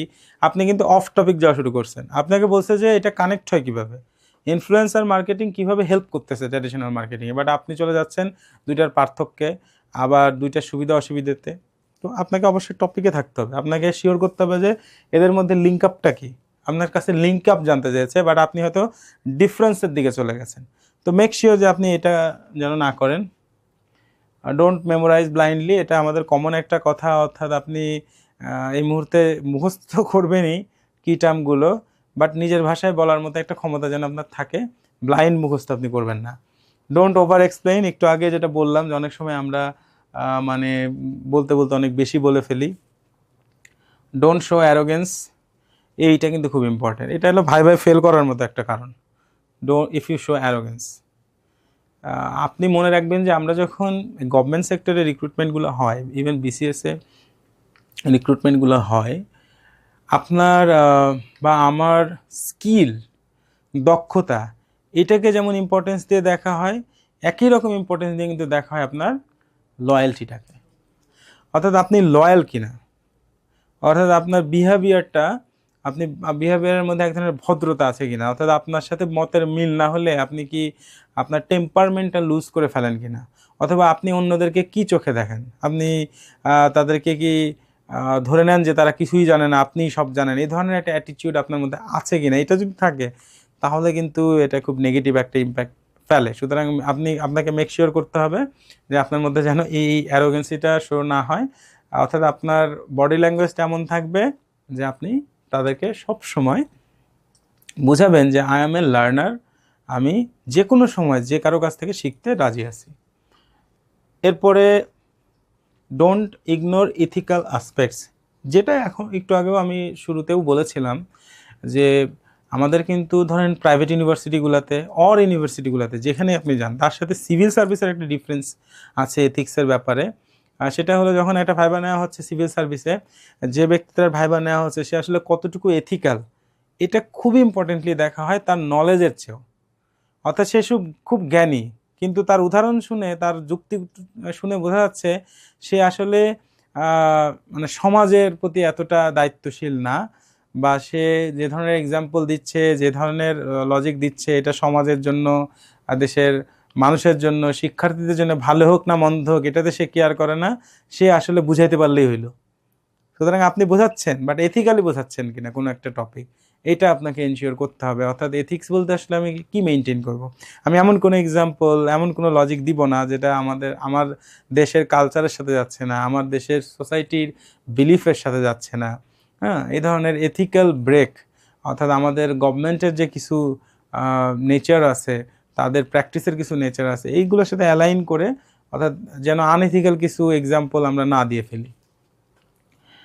এরপর আমরা বলতেছি ডোন্ট কন্ট্রাডিক্ট ইউর আনসার্স, অর্থাৎ মনে করেন যে আপনাকে জিজ্ঞেস করলো সোশ্যাল মার্কেটিংয়ের কথা, তো আপনি ধরেন সোশ্যাল মার্কেটিং নিয়ে বলছে, তো আপনি নিজেই বলতেছেন যে সোশ্যাল মার্কেটিং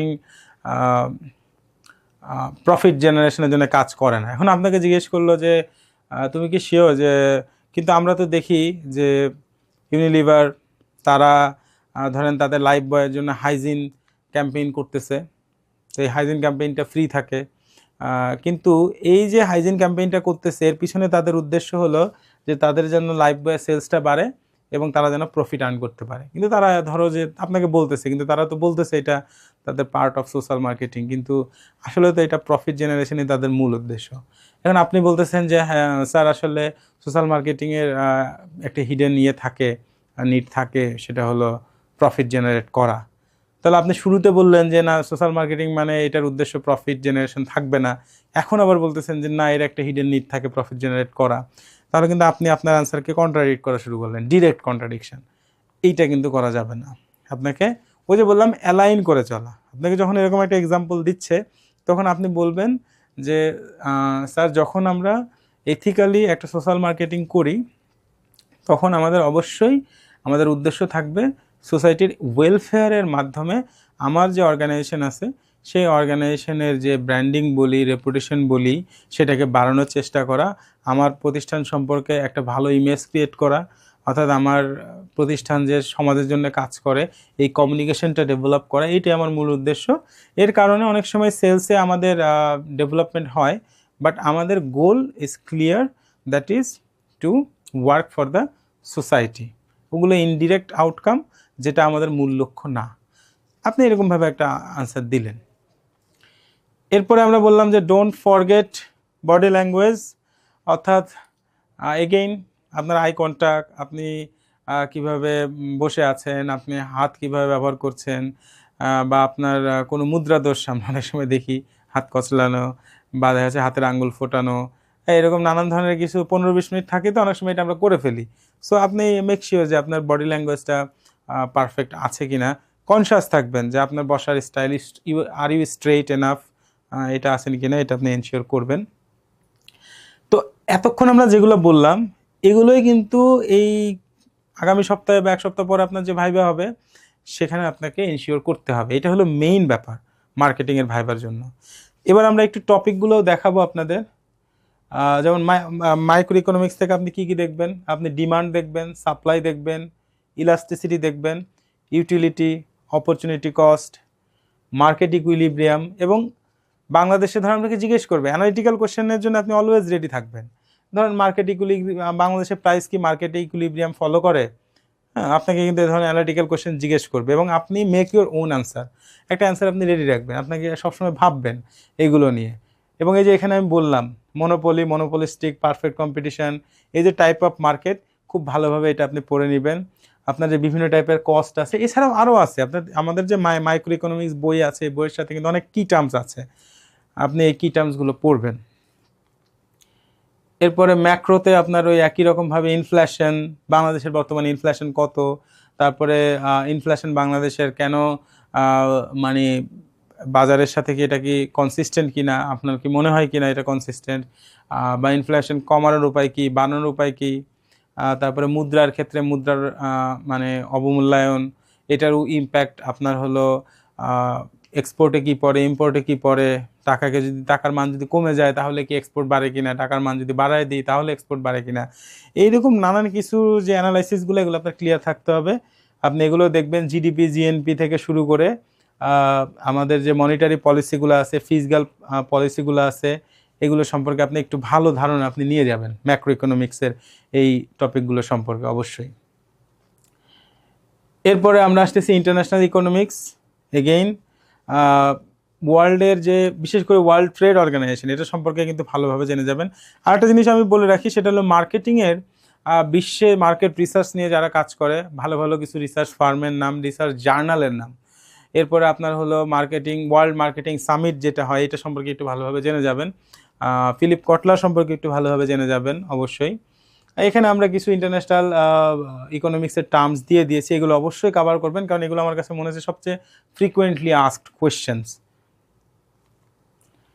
এরপর আমরা বলতেছি যে এক্সপোর্ট ইম্পোর্ট ম্যানেজমেন্ট, এখানেও কিন্তু মানে এই জায়গাগুলো কেমন, যে এই জায়গাগুলো হলো আপনাকে অন্যদের চেয়ে অনেক বেশি ফার মানে একটা ডিফারেন্সিয়েশন ক্রিয়েট করে ফেলবে। কারণ রিয়েলিস্টিক্যালি আপনি দেখবেন যে আমরা অনেক সময় প্রিন্সিপালস অফ মার্কেটিং বা মার্কেটিং ম্যানেজমেন্ট অনেক স্ট্রং থাকে, এই জায়গাটাতে উইক থাকে। আমরা মার্কেটিংয়ের যারা স্টুডেন্ট আমরা ক্যাম্প ইউনিভার্সিটিতে পড়ে আসি, আমরা দেখছি যে তাদের উইক জোনটা হলো ইকোনমিক্স। মার্কেটিংয়ে তারা স্ট্রং কোর মার্কেটিংয়ে, বাট তাদের উইক জোন হলো ইকোনমিক্স অ্যান্ড মার্কেট রিসার্চ। কারণ আপনি যদি এই দুইটা জায়গায় স্ট্রেংথ দেখাতে পারেন তাহলে কিন্তু আপনি অন্যদের চেয়ে একটা বেশি অ্যাডভান্টেজ পাবেন। তো এইগুলো আমি কিছু কমন টপিক দিয়ে দিয়েছি যেগুলো সম্পর্কে আপনি একটু দেখবেন, অর্থাৎ আপনার letter of credit, bill of lading, import licensing. Again বললাম আপনাকে কিন্তু প্রচুর পড়াশোনা করতে হবে আগামী এক সপ্তাহ। এইখানে কিন্তু আসলে পড়াশোনা ছাড়া কোনো উপায় নেই। বিশেষ করে সাবজেক্টিভে এই কী টার্মগুলো আপনাকে জিজ্ঞেস করবে, এগুলোর আনসার আপনাকে পারতে হবে। বিজনেস ল থেকে আসলে বিভিন্ন টাইপের ল আমাদের জানতে হবে। এগুলো কিন্তু যদিও সাবজেক্ট এক্সপার্টরাই জিজ্ঞেস করবেন। আর বাংলাদেশের ক্ষেত্রে যারা নন এক্সপার্ট কেউ থাকলে আমি তো বললাম আপনাকে যে তাদের কোশ্চেনগুলো অনেকটা দেখবেন ওই শিল্প মন্ত্রণালয় রিলেটেড, বাণিজ্য মন্ত্রণালয় রিলেটেড, আপনার এই আমদানি রপ্তানি রিলেটেড। বাট নর্মালি আমাদের বিজনেস লতে যেগুলো থাকে, contract law, offer acceptance, consideration, হ্যাঁ এগুলো আমরা একটু জানবেন। ব্র্যান্ডিং, এই জায়গাটা এক্সপার্ট নন এক্সপার্ট সাবজেক্টের ক্ষেত্রে দুজনেই অনেক কোশ্চেন করেন। এবং সবচেয়ে মজার ব্যাপার হলো এই জায়গাটাতে সূক্ষ্ম সূক্ষ্ম পার্থক্য থাকে, তো এটা যারা ক্লিয়ার করতে পারে খুব সুন্দরভাবে তাদের প্রতি একটা পজিটিভ ইমপ্রেশন ক্রিয়েট হয়ে যায়। এই টপিকটাতে brand identity, equity, brand positioning, brand loyalty, brand awareness, দেখবেন যে সব connected. Brand image, brand personality, এইগুলো খুবই কানেক্টেড ব্যাপার। বাট আপনাকে কিন্তু সূক্ষ্ম সূক্ষ্ম পার্থক্যগুলো এগুলোর মধ্যে ক্লিয়ার করতে হবে। সো আপনি বইপত্র ঘাটাঘাটি করবেন, ইন্টারনেট ঘাটাঘাটি করবেন, এবং ডেফিনেটলি এখন কিন্তু আমরা যে কোনো একটা টপিক সম্পর্কে খুব সহজে চ্যাটজিপিটি থেকে সুন্দর প্রিসাইজ একটা অ্যান্সার বের করে ফেলতে পারি, এটাও ব্যবহার করবেন আপনারা। তো আপনার এই কো ব্র্যান্ডিং, রিব্র্যান্ডিং, এগুলোর ক্ষেত্রে বাংলাদেশে রিব্র্যান্ডিং কারা করেছে, কো ব্র্যান্ডিং বাংলাদেশের এক্সাম্পল কি, এগুলো কিন্তু আপনাকে ভালোভাবে জেনে জেনে যেতে হবে।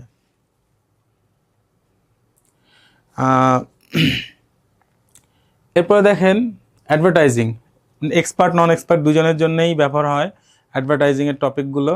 এবং তবে আমি যেগুলো রেখেছি এগুলো সাবজেক্ট এক্সপার্টের জন্য মেইনলি। অ্যাডভার্টাইজিং অবজেক্ট কি, টার্গেট অডিয়েন্স কি, মিডিয়া প্ল্যানিং আমরা কিভাবে করি, মেসেজ স্ট্র্যাটেজিটা কি, ক্রিয়েটিভ স্ট্র্যাটেজি কি, এর মধ্যে কি কি থাকে, ক্রিয়েটিভ ব্রিফের মধ্যে কি কি থাকে, অ্যাডভার্টাইজিংয়ের ক্ষেত্রে অ্যাপিলগুলো কীভাবে চুজ করা হয়, কপিরাইটিংটা কি, এগুলো কিন্তু আপনাকে জিজ্ঞেস করবে।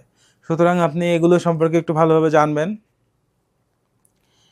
এরপরে আমরা যেটা আমাদের সিলেবাস, যেটা পিএসসি আপলোড করে দিয়েছিল আমাদের প্রিলির আগে, সেখানে কিন্তু এই টপিকগুলোই মেইনলি ছিল। মার্কেটিং মিক্স, এরপরে আপনার market segmentation, target marketing, positioning, consumer behaviour, product life cycle. এখন ব্যাপারটা হলো যে এগুলো কিন্তু আমরা প্রচুর প্রিলির আগে পড়ে ফেলেছি। আমি কিন্তু জানি যে প্রিলির আগে আপনারা পড়েন নাই, বা আমি শিওর যে ইকোনমিক্স পড়েন নাই, বাট একটু পড়বেন ইকোনমিক্সটা। এটা হলো আমার স্পেশালি একটা পরামর্শ আপনাদের জন্য। শুধুই মার্কেটিং নিয়ে ব্যস্ত থাকবেন না, ইকোনমিক্সটা কিন্তু আমাদের সাবজেক্টের উদ্ভবই ইকোনমিক্স থেকে। সুতরাং ইকোনমিক্সটা সম্পর্কে আপনার একটু ধারণা নিয়ে যেতে হবে। মার্কেটিং ম্যানেজমেন্ট, তো এইখানেও আপনাকে দেখবেন যে স্ট্র্যাটেজিক প্ল্যানিংয়ের সাথে আপনার ওই যে গোল, মিশন, ভিশন, অবজেক্টিভ, ট্যাকটিক্স, এগুলোর মধ্যে ডিফারেন্সিয়েট করো, একটা এক্সাম্পল দিয়ে বুঝায় দাও, এগুলো কিন্তু আপনাকে জিজ্ঞেস করবে। সো আপনাকে সূক্ষ্ম পার্থক্যগুলো ক্লিয়ার থাকতে হবে। এরপরে আপনার প্রাইসিং ডিসিশনগুলো, বিভিন্ন টাইপ অফ প্রাইসিং আছে বাংলাদেশের ক্ষেত্রে। কোনো একটা প্রতিষ্ঠান দিয়ে যদি বলে দেয় যে কোন ধরনের প্রাইসিং করতেছে, আপনাকে কিন্তু একটা যুক্তিসঙ্গত অ্যান্সার দিতে হবে। তো এইগুলো আপনারা অবশ্যই ভালোভাবে ক্রিস্টাল ক্লিয়ার একটা আন্ডারস্ট্যান্ডিং নিয়ে যাবেন। মার্কেট রিসার্চ, যেটা নিয়ে আমি বলতেছিলাম যে এই ব্যাপারটা নিয়ে একটা অ্যাডভান্টেজের জায়গা। আমরা জানি যে আমাদের উইকনেসের একটা জায়গা হলো এই মার্কেট রিসার্চ, কিন্তু যারাই সাবজেক্ট এক্সপার্ট ওখানে থাকবেন আপনি শিওর থাকেন যে মার্কেট রিসার্চ নিয়ে তারা কোশ্চেন করবেই। আমি একটু কথা বলি মার্কেট রিসার্চ নিয়ে অল্প সময়ের জন্য। আসলে মার্কেট রিসার্চ তো আবার অনেক বড় একটা ব্যাপার। আমরা মালহোত্রার বই পড়েছি, আরও অনেক মার্কেট মানে রিসার্চের উপরে মানে ওয়ার্ল্ডে প্রচুর বই অ্যাভেলেবেল। বাট আমাদের আসলে এত তো প্রিপারেশান নেওয়া অল্প সময় সম্ভব না। বাট আপনি আসলে কী কী দেখবেন এটা নিয়ে আমি একটু আপনাদের ওভারভিউ দিয়ে দিই। এইটা যেহেতু আমরা অনেক সময় দীর্ঘদিন কানেকশানে থাকি না, সেটা হলো রিসার্চ ডিজাইন। আপনি টাইপস অফ রিসার্চটা বা রিসার্চ ডিজাইনটা আপনি একটু ভালোভাবে জেনে যাবেন যে কী ধরনের রিসার্চ আসলে আমি করব। বেসিক দুইটা আছে, সেটা হলো কোয়ালিটেটিভ, কোয়ান্টিটেটিভ। এগুলো আমরা কী কী উদ্দেশ্যে করি? এক্সপ্লোরেটরি কারণে করি, এক্সপেরিমেন্টাল কারণে করি, ডেসক্রিপটিভ কারণে করি। ডেসক্রিপটিভ কখন ব্যবহার হয়, এক্সপ্লোরেটরি কখন ব্যবহার হয়, তারপরে আপনার হলো এক্সপ্ল্যানেটরি কখন ব্যবহার করা হয়, এক্সপেরিমেন্টাল কখন ব্যবহার করা হয়, এগুলো একটু আপনি জানবেন। এবং স্যাম্পলিংয়ের ক্ষেত্রে র্যান্ডম স্যাম্পলিং কী, নন র্যান্ডম স্যাম্পলিং কী, আপনার পারপাজিক স্যাম্পলিং কী, স্নোবলিং স্যাম্পলিং কী, স্ট্র্যাটিফাইড স্যাম্পলিং কী, এগুলোর মধ্যে পার্থক্য কী, ক্লাস্টার স্যাম্পলিং কী, এগুলো আপনাকে কিন্তু একটু ক্লিয়ার হয়ে যেতে হবে। ডাটা কালেকশনের ক্ষেত্রে আমাদের কী কী মেথড আছে, কোয়ালিটেটিভ মেথড কী কী আছে, কোয়ান্টিটেটিভ মেথড কী কী আছে। বর্তমান সময়ে সবচেয়ে বেশি কিন্তু এখন ব্যবহার হয় মিক্স মেথড, মানে ডেটা অ্যানালাইসিসের ক্ষেত্রে, অর্থাৎ কোয়ালিটেটিভ এবং কোয়ান্টিটেটিভ মিলিয়েই কিন্তু এখন করা হয়। কোন একটা সিচুয়েশনের জন্য আপনি কোন ধরনের রিসার্চ করবেন, আপনি কীভাবে বুঝবেন? এবং আপনাকে অ্যানালিটিক্যাল কোশ্চেন করবে যে মার্কেটিংয়ের জন্য কোন ধরনের রিসার্চ বেশি উপযোগী, কোয়ালিটেটিভ নাকি কোয়ান্টিটেটিভ। আপনাকে কিন্তু একটা আনসার করতে হবে যে আপনি কোনটাকে বেশি পারফেক্ট মনে করেন। এবং আপনাকে দেখবেন হয়তো অনেকক্ষণ এটা নিয়ে একটু কথা বলানোর চেষ্টা করবে টু আন্ডারস্ট্যান্ড ইউর ইনসাইটস, যে আপনি আসলে কতটা ক্লিয়ার মার্কেট রিসার্চ সম্পর্কে। হ্যাঁ, আপনি একটা অ্যান্সার করলেন, আপনার দেখা যাচ্ছে অনেক সময় কিন্তু আমরা বলি যে মার্কেটিং রিসার্চ মানেই মার্কেট রিসার্চ, আমরা always we want to have number, যে কত পার্সেন্ট সেলস বাড়লো, কত পার্সেন্ট অ্যাডভার্টাইজিং কস্ট বাড়লো, এই ইম্প্যাক্টটা কত পার্সেন্ট হাই, অ্যাসোসিয়েশনটা কতটুকু স্ট্রং, রিগ্রেশন, কোরিলেশন, আমরা এগুলো কিন্তু বেশি দেখতে চাই। যে জেন্ডারের সাথে কোনো কোরিলেশন আছে কিনা ব্র্যান্ড চয়েসের, আমরা দেখতে যাচ্ছি যে হয়তো অকুপেশনের সাথে কোনো স্ট্রেংথ, রিগ্রেশনের স্ট্রেংথ কতটা হাই সেলের, এরকম নানান কিছু আমরা দেখি। বাট আপনাকে ক্লিয়ার থাকতে হবে কোনটা কখন প্রযোজ্য। প্রাইমারি ডাটা কি, সেকেন্ডারি ডাটা কি, কখন কোনটা ব্যবহার করা হয়। এরপরে ডেটা অ্যানালাইসিসের ক্ষেত্রে আমরা কি কি টুলস ব্যবহার করি, অর্থাৎ আমরা কিন্তু কমনলি কয়েকটা টুলসের নাম আপনাকে জানতে হবে, এবং আপনি আসলে কতটুকু আধুনিক টুলস সম্পর্কেও জানেন এটাও এনশিওর করে আপনার এক্সপার্টিস। অর্থাৎ আপনি কি এই সফটওয়্যারটার নাম বলতে পারতেছেন কিনা, পাইথনের নাম বলতে পারতেছেন কিনা, এসপিএসএস ব্যবহার হয় এটা বলতে পারতেছেন কিনা, এরকম কিছু টুলস সম্পর্কেও আপনি জানবেন। তো এইগুলো আর কি আপনাকে একটু জেনে যেতে হবে যে আমরা সেগমেন্টেশনের ক্ষেত্রে রিসার্চ কীভাবে ব্যবহার করি, কনজিউমারের ইনসাইটস জানতে চাই। আপনাকে জিজ্ঞেস করলে আমরা কোনো একটা পণ্য সম্পর্কে কাস্টমারের নিডটা যাচাই করতে চাই। আমি বাজারে একটা নতুন পণ্য নিয়ে আসতে যাচ্ছি, কাস্টমারের নিড আছে কিনা এটা জানতে চাই, কী ধরনের রিসার্চ করব আমি, এটা আপনাকে কোশ্চেন করলো। কোয়ালিটেটিভ নাকি কোয়ান্টিটেটিভ, আসলে আপনাকে ডিপেন্ডস অর্গানাইজেশনের ধরনের উপরে, তাদের চাহিদার উপরে, দুইটার ক্ষেত্রে জাস্টিফিকেশন আছে, বাট মেক শিওর যে আপনার জাস্টিফিকেশনটা কতটা লজিক্যাল। তো সহজে যেহেতু যে কোনো জায়গায় ইনসাইটস যদি থাকে, আমরা কিন্তু কোয়ালিটেটিভ ফোকাস করি, কারণ কোনো ধরনের ইনসাইটস জানতে চাইলে আমাদের কোয়ালিটেটিভ ব্যাপারটা কিন্তু বেশি লাগে। তো আপনি এইভাবে এক্সপ্লেইন করবেন, আপনাকে এই ধরনের অ্যানালিটিক্যাল কোশ্চেন করবে। এরপরে আমরা কনজিউমার বিহেভিয়ার, এখানে কিন্তু সূক্ষ্ম যে পার্থক্যগুলো আছে, পারসেপশনের সাথে অ্যাটিটিউডের পার্থক্যটা কি, এরপরে আপনার হলো যে বাইং প্রসেসটা বিশেষ করে, এবং আমাদের যে বিভিন্ন অ্যাডপশন মডেল আছে কনজিউমারের, ফর এক্সাম্পল আমাদের আইডা মডেল, ইনোভেশন অ্যাডপশন মডেল, এগুলো সম্পর্কে ভালোভাবে আপনি জানবেন।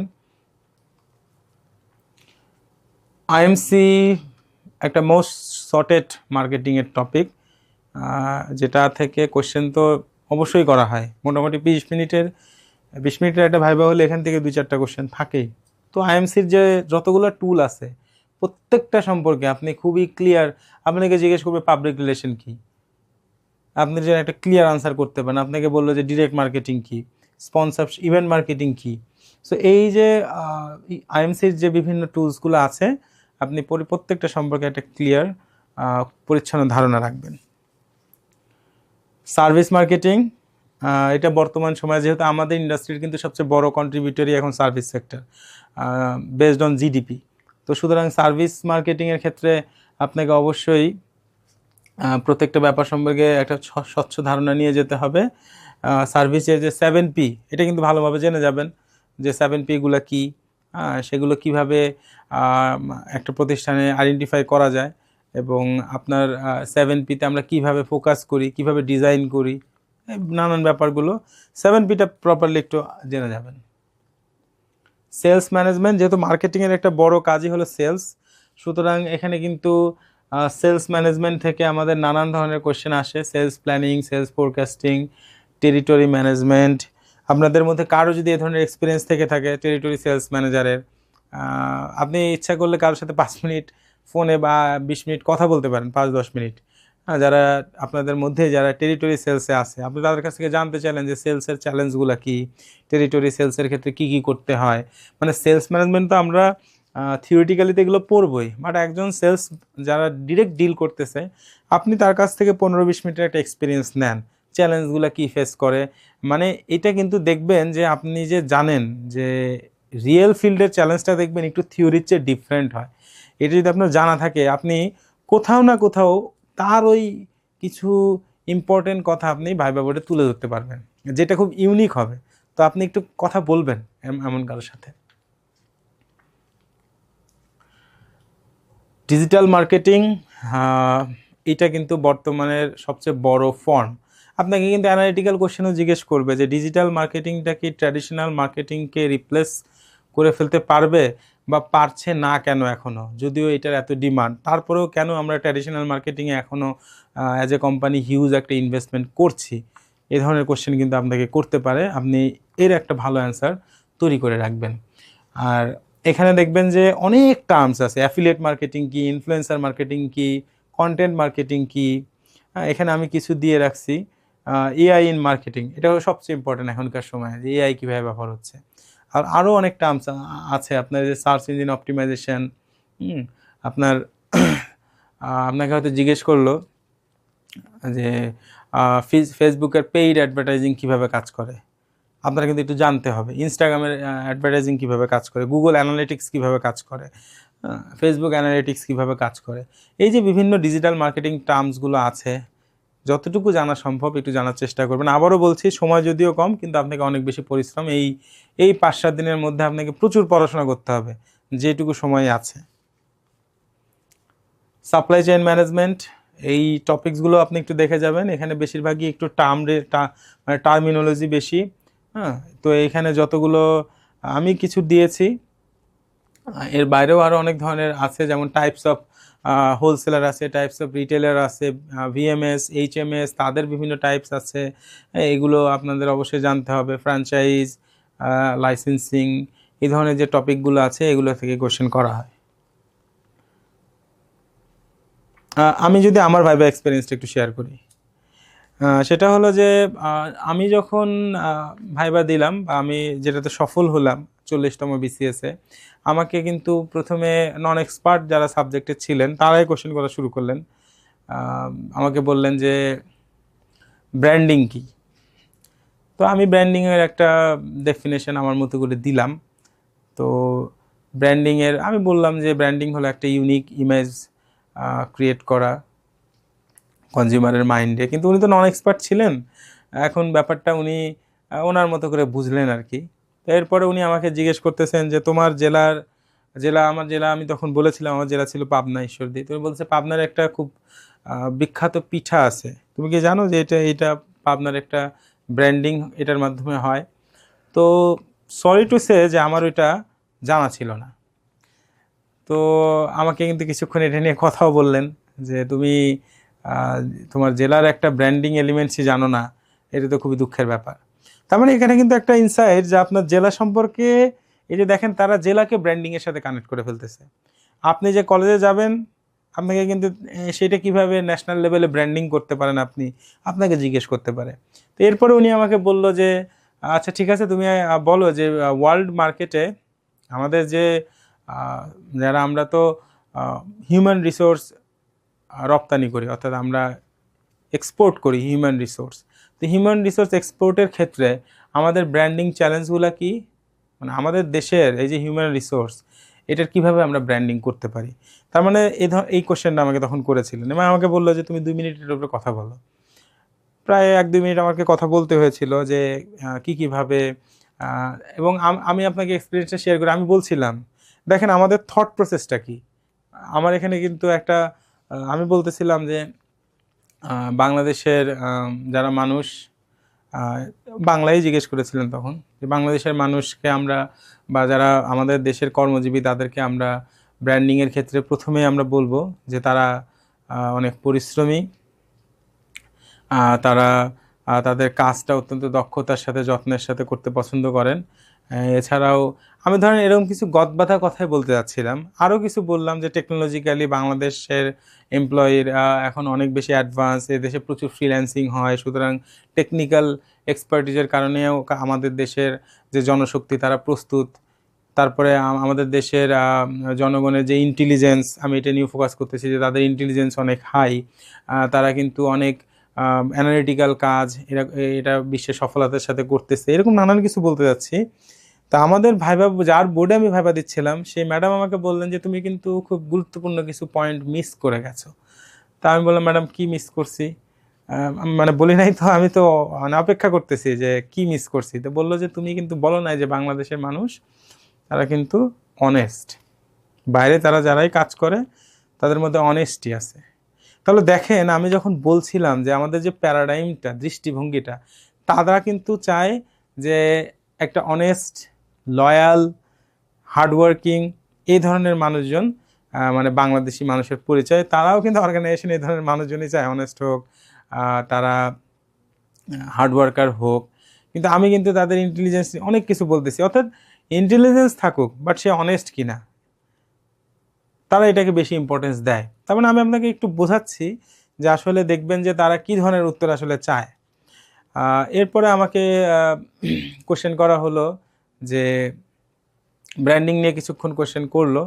এরপরে আমাকে বলল যে আপনার জেলাকে যদি আপনি ব্র্যান্ডিং করতে চান তাহলে কিভাবে করবেন, অর্থাৎ ব্র্যান্ডিং নিয়ে বেশ বড় একটা আলোচনা আমার সাথে করেছিলেন। তখন আমি বললাম যে আমাদের জেলায় পারমাণবিক বিদ্যুৎ কেন্দ্র আছে, হার্ডিং ব্রিজ আছে, হ্যাঁ, বাংলাদেশের একমাত্র মানে সরকারি মানসিক হাসপাতাল ওখানে আছে, সবচেয়ে বৃহৎ সরকারি হাসপাতাল, মানসিক হাসপাতাল, এরকম নানান কিছু বললাম বলা টলার পরে। বাট সে কিন্তু ওই যে বললাম যে এরপরে ওই যে পিঠার কথাটা বলেছিল আমাকে। আবার দেখেন তারা কিন্তু খুব ছোট ছোট ব্যাপারগুলো, মানে আমরা তো অনেক বড় ফোকাস করি, বাট ছোট ডিফারেন্সগুলোও তারা কিন্তু ইম্পর্টেন্টলি দেখেন। এরপরে আমার বোর্ডে যারা একজন যিনি ছিলেন, তিনি আমাকে ডিজিটাল মার্কেটিং নিয়ে কয়েকটা কোশ্চেন করেছিলেন। আমাকে তখন জিজ্ঞেস করেছিলেন যে এই যে এটা জিজ্ঞেস করেছিলেন এইভাবে যে এসইও, এটার নাম শুনেছো কি না? তাই বললাম যে জি ম্যাডাম, কি এটা? সার্চ ইঞ্জিন অপটিমাইজেশন, এটা দিয়ে কি করা হয়? তো আমি বললাম যে ম্যাডাম, আমরা কোনো একটা গুগলে, যেমন গুগল একটা সার্চ ইঞ্জিন, ফেসবুকে একটা সার্চ ইঞ্জিন, ইউটিউবে একটা সার্চ ইঞ্জিন, তো আমি যদি এই সার্চ ইঞ্জিনগুলোতে কোনো একটা কিছু নিয়ে সার্চ দিই, তখন ওই সার্চটা যদি আমার রিলেটেড প্রোডাক্ট নিয়ে হয়, আমার রিলেটেড ভিডিও নিয়ে হয়, তাহলে আমার প্রোডাক্ট বা ভিডিওটা যেন শুরুর দিকে আসে। শুরুর দিকে আসলে বেশি ভিউ হয় বা বেশি ক্লিক হয়, বেশি সেলসের পটেনশিয়ালিটি হাই হয়ে যায়। তো এইটাকে সামনে নিয়ে আসার জন্য যা কাজ করা হয়, শুরুর দিকে প্লেস করার জন্য, সার্চ দিলে যেন শুরুতে আসে আমার পেজটা বা আমার ওয়েবসাইটটা, এইটার পিছনে যত কাজ করা হয় সেটাকে আমরা বলি সার্চ ইঞ্জিন অপটিমাইজেশন। তো এটা আমাকে জিজ্ঞেস করা হয়েছিল। এরপর আমাকে জিজ্ঞেস করা হয়েছিল যে অ্যাডভার্টাইজিংয়ের কিছু নেগেটিভ দিক বলো। এটাতে আসলে আমি বেশ একটু অবাকই হয়ে গেছিলাম। মানে অ্যাডভার্টাইজিংয়ের নেগেটিভ দিক আমাকে বলতে বললে, আমি কখনো শুনি নাই যে অ্যাডভার্টাইজিংয়ের নেগেটিভ দিক। তো আমার ইনস্ট্যান্ট যা মনে আসছিল আমি এগুলোই বলছিলাম। আমি কিছুক্ষণ পজও নিছিলাম। এটা আপনাকে আমি একটি স্ট্র্যাটেজি দিই যে আপনাকে একটা কোশ্চেন জিজ্ঞেস করেছে, আপনি হয়তো এটার জন্য প্রস্তুত না এই ধরনের প্রশ্নের জন্য, তো আপনি কি সাথে সাথেই একটা উত্তর দেওয়া শুরু করবেন? আপনি একটু পজ নেন, একটু চিন্তা করেন। 5-10 সেকেন্ড আপনি চিন্তা করলে দোষের কিছু না। আমি তো 5-10 সেকেন্ড আমার মনে হয় চিন্তা করলাম।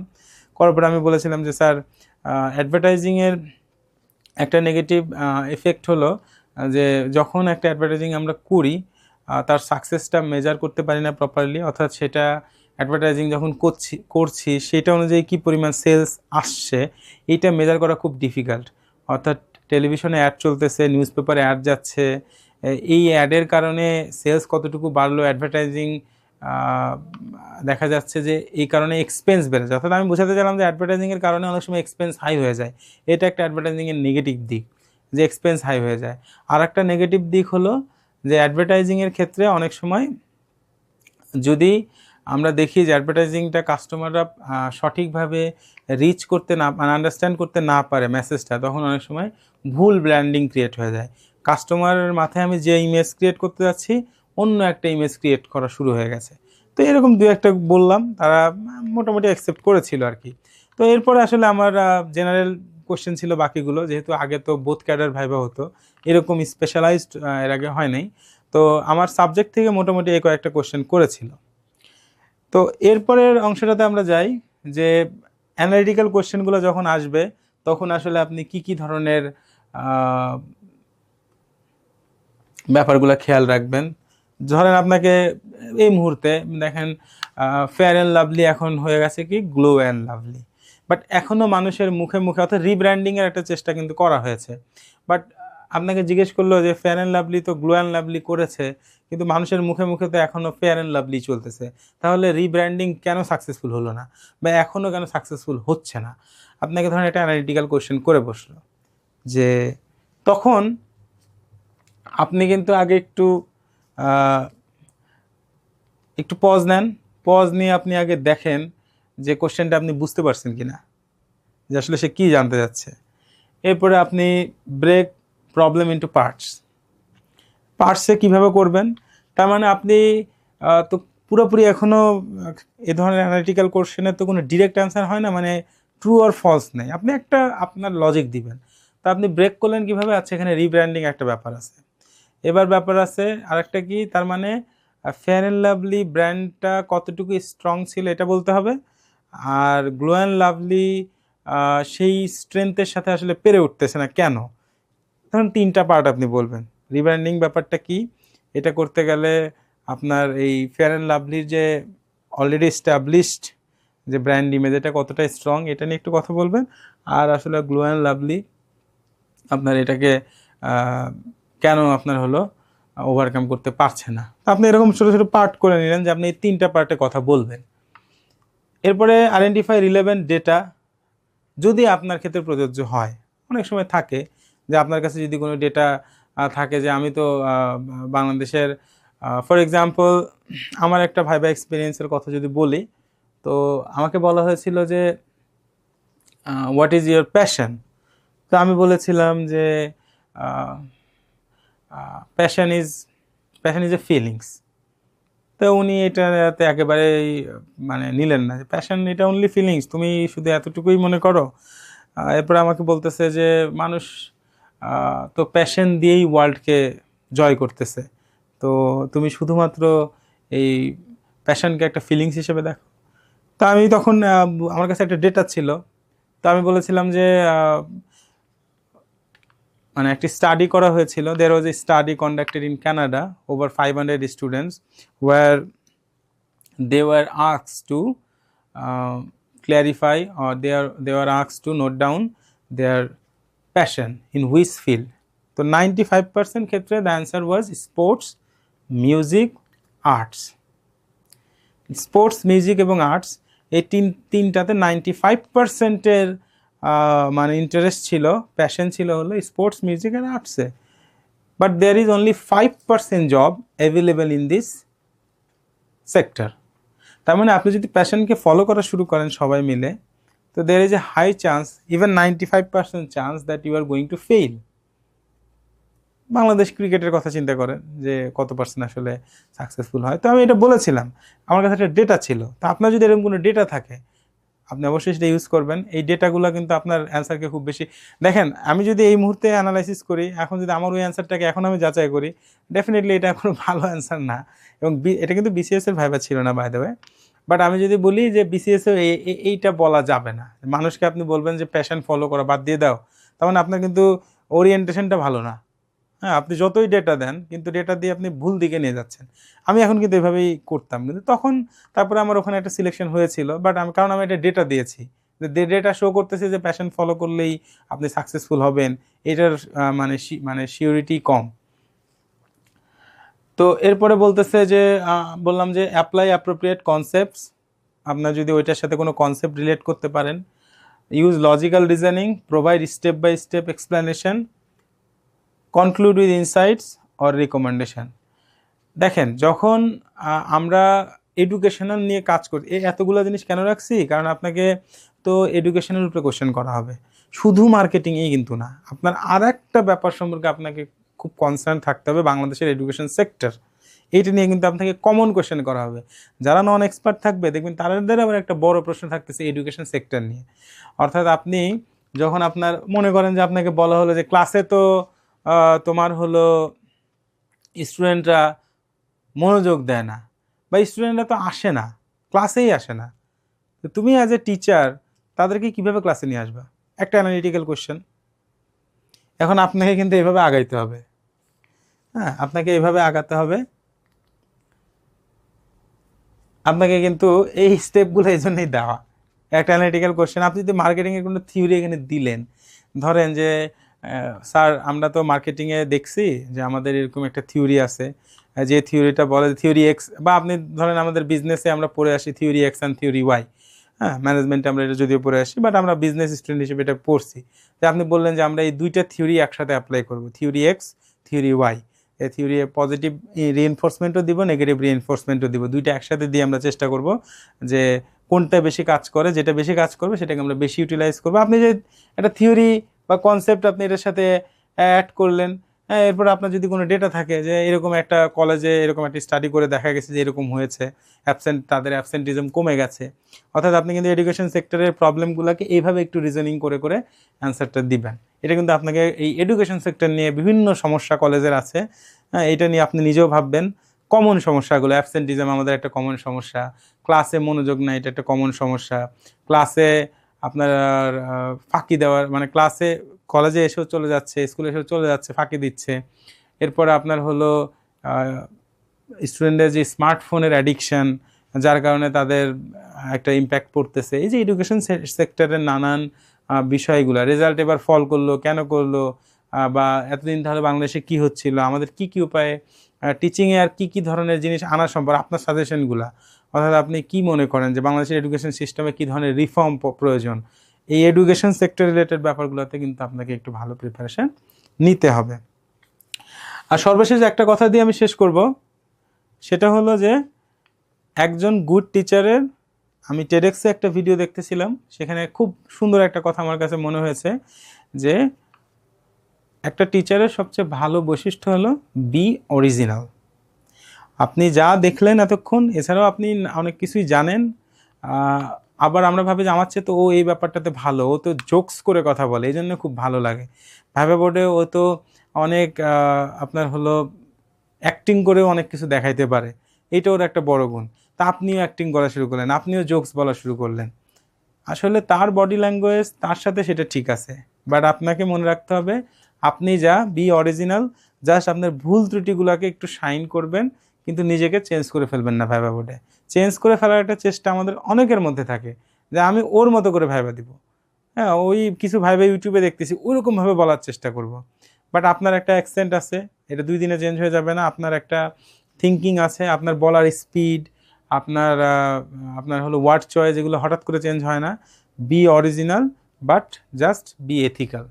আপনার বলা যেন অভদ্রতার পর্যায়ে না চলে যায়, অ্যারোগেন্সিতে না চলে যায়, বাট আপনার অরিজিনালিটিটা খুব ইম্পর্ট্যান্ট।